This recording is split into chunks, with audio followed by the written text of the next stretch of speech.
So I witnessed the crisis, the killing field, because the Khmer Rouge, kill and starve and torture people to death, millions of people.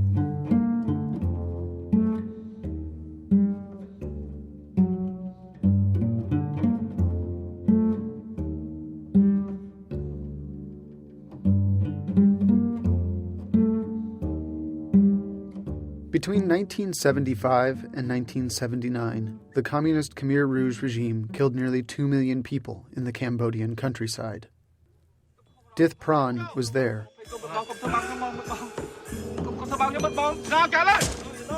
His story of survival under the brutal Khmer Rouge was told in the Academy Award-winning film The Killing Fields. In 1972, Dith Bran began working as an interpreter for New York Times reporter Sidney Schanberg, who was covering the spread of the Vietnam War into Cambodia. Together they reported on the war and eventually the collapse of the country. And Bran and I bonded, and I began to realize that he was just as obsessed a reporter, just as determined and driven as I was. Coming from a whole different sort of angle, parallax. His reason was he was convinced that the rest of the world just didn't know what his people were going through, what they were suffering. And that was his mission. In 1975, the Khmer Rouge stormed Phnom Penh.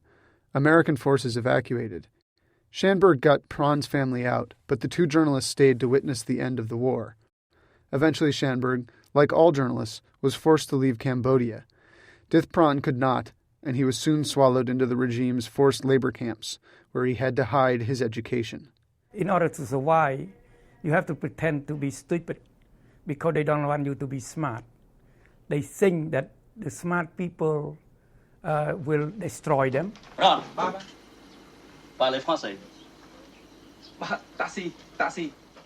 And you try to show that you are not a threat to the regime. For 4 years, Cambodia was closed to the outside world. During that time, Bran was starving in Khmer Rouge labor camps. He narrowly escaped execution after stealing a bit of food and trying to escape.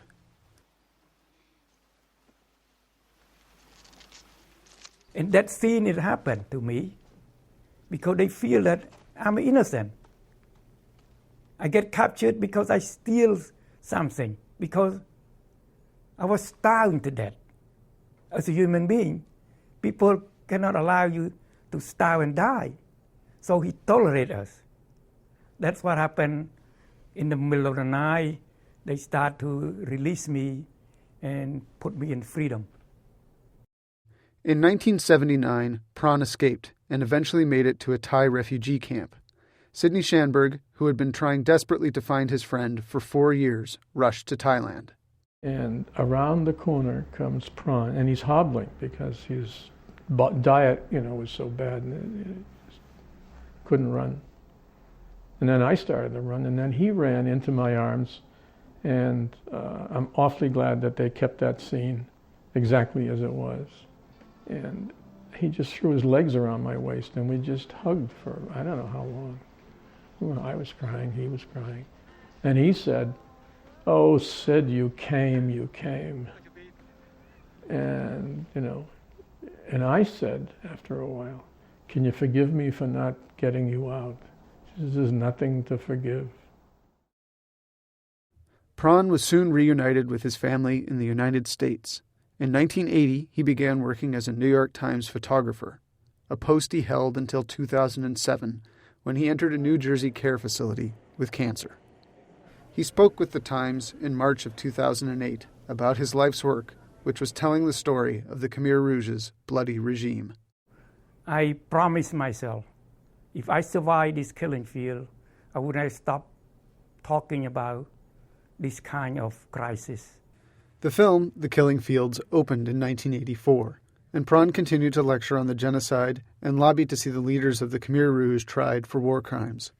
In addition to the torture and killing of millions, the Khmer Rouge split families and forced children to become soldiers, spies, and executioners. There are good children, there are bad children. The bad children, you cannot blame them because they took them and brainwashed them. In 1997, he published an anthology of memoirs written by Cambodians who were children under the Khmer Rouge. So I figured out to remind the people that not only adults suffer, it's the children of Cambodia killing field suffer tremendously too.